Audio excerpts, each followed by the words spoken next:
Welcome back to Solutionaries. I'm Louis Bolden. You know, seeing thousands of dollars disappear from your bank account is scary, to say the least, especially when your own bank refuses to get your money back. It can happen to anyone and with any bank. And that's why I'm here with News 6 investigator Mike Holfeld.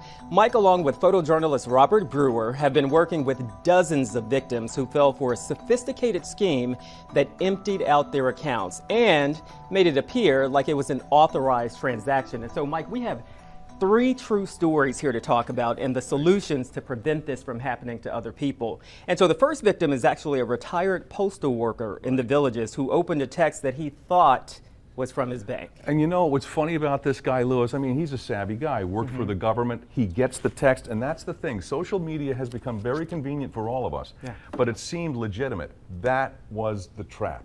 There is a sense of urgency. Someone is accessing your account. You need to stop it. And so what they do is, this was a beautiful play. This is very sophisticated. We've never seen this before. They told him to hang up and call the number on the back of his debit card, which is exactly what we would tell you to do. That's exactly what we tell our viewers to do. Okay. Except in this situation, it appears that they'd have already accessed his phone. So when he called that number, it was the con men. And so now they had something else, and I've got it here in my notes because this is important for everyone. OTP, a one-time passcode. He used that one-time passcode. So to the bank, it appeared as if he had authorized this. They had accessed that code from his phone. So now they know his name, they have that one-time passcode to access his account, and the money is transferred away.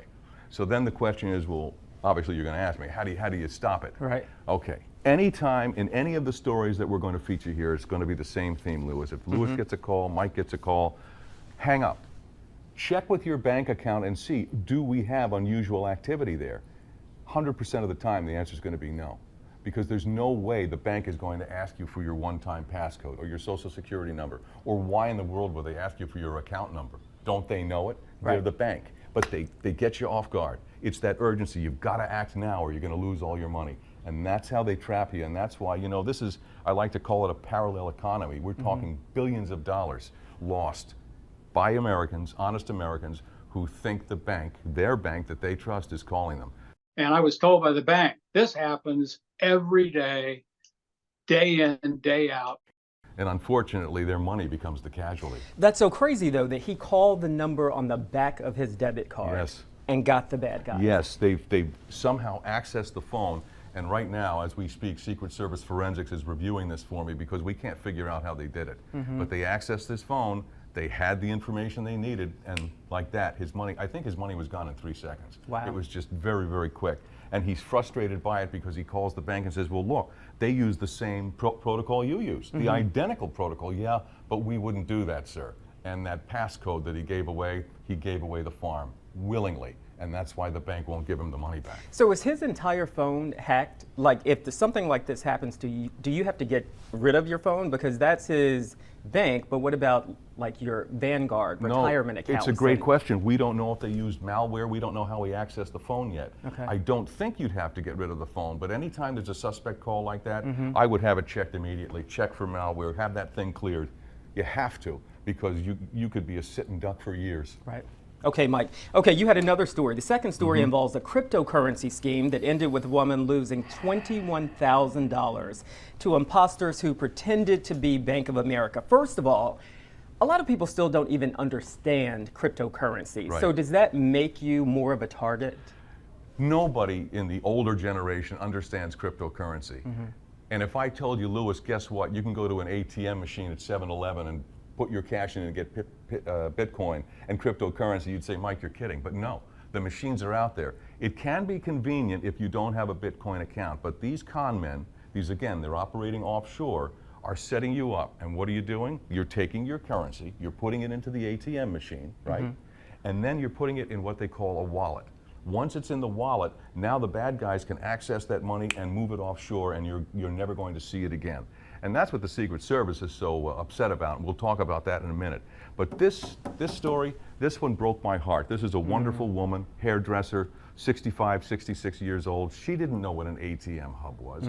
All she knew was that they're telling her, her bank that she trusts, If you put it in there, you're going to protect your money from the thieves. And don't tell the bank, by the way, Louis, because it may be someone on the inside that's behind this.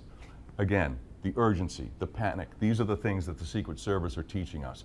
You have that, oh, I have to do something now or else. Take a breath, step back, call your bank. I'm going to keep saying that over and over again because you're probably being set up. It's another con game to steal your money. They're playing on honest people that don't really understand this Bitcoin stuff, but they figure, wait a minute, I'm protecting my money, I better do it. This woman drove to a liquor store and a vape shop. I mean, it broke my heart. It's embarrassing and it's hurtful, but I know other people. But to hear my story, it would help someone else. And you know, Mike, I remember this story and I remember feeling sorry for this woman because she said, I'm so embarrassed. But the thing is, when people fall for these things, they are embarrassed, but really, it can happen to anybody. So there's nothing to be embarrassed about. I'm glad you brought that up. Don't be embarrassed. We have people that are coming to us way too late because they were embarrassed. They feel stupid. You're not stupid. You're the honest people that are being played by these con men. And if we get the word out there and we teach them to take that step back and go, wait a minute, someone got into my account, I have to get Bitcoin? Why in the world would you do that? Your bank would never ask you to do that. So I'm glad you brought that up. Don't be embarrassed. Come to us, we can help. And time really is of the essence. Yes. The Secret Service says if you get to them within 24, 48 hours, there's a good chance they can get your money back. Yes, we can retrace where it went and get the money back. But after that, no, because it's moved offshore and it's gone. Okay, and you found out the Secret Service is now posting flyers at those crypto ATM machines? We're working closely with the Secret Service, Louis, and they started putting these out in November. Stop cryptocurrency scams. Their words, not mine, but believe me, I believe it's a scam.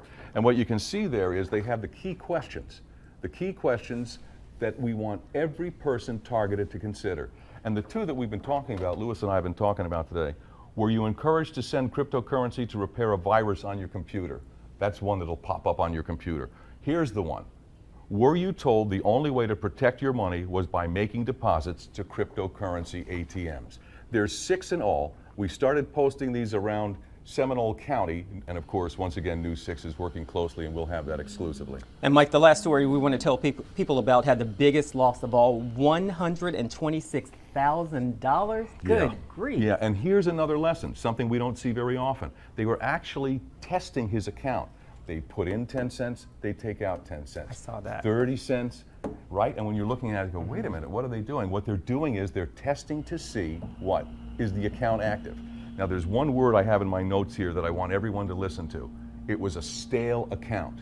He had that account set for retirement, so money was going in, building up, but he never checked it. There was no activity. The only time there was activity, he pays his accountant once a year. That's what they love. Nobody's guarding the account, if you will.